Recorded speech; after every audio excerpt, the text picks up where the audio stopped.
But first, LeGend Taliferro's name is known around the country. He's the 4-year-old who was shot and killed as he slept inside a Kansas City apartment. A federal initiative to solve violent crimes was later named after him. Tonight, LeGend's suspected killer is in custody. KCTV5's Emily Rittman explains why prosecutors charged 22-year-old Ryson Ellis with murder.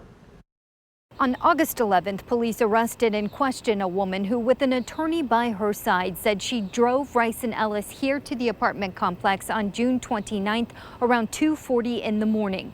Once here, investigators say Ellis fired multiple rounds into an apartment where LeGend slept. Investigators say Ryson Ellis stood in a grassy area and shot through a wooden privacy fence and sliding glass door, striking LeGend, who was inside a Citadel apartment where LeGend's father lived. Some of those shots, we now know, killed this beautiful little boy. It's still rough just to imagine, to know that I don't have my son anymore. To wake up at night, feel his presence, or even hear his voice is one of the hardest things for us. After the shooting, a woman who was inside the apartment told police she had received threatening social media messages from Ellis and had been assaulted by him just days before the murder. Her brothers confronted Ellis. One of those brothers is LeGend's father. I'm so grateful that we are in the steps to justice.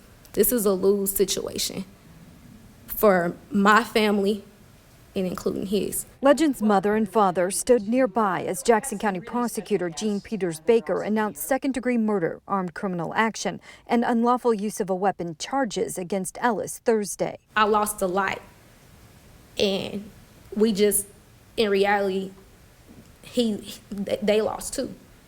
So it's kind of like I said, it's a hard situation. But how, as a community, how can we stop this? How can we come together and show that this is not what Kansas City is?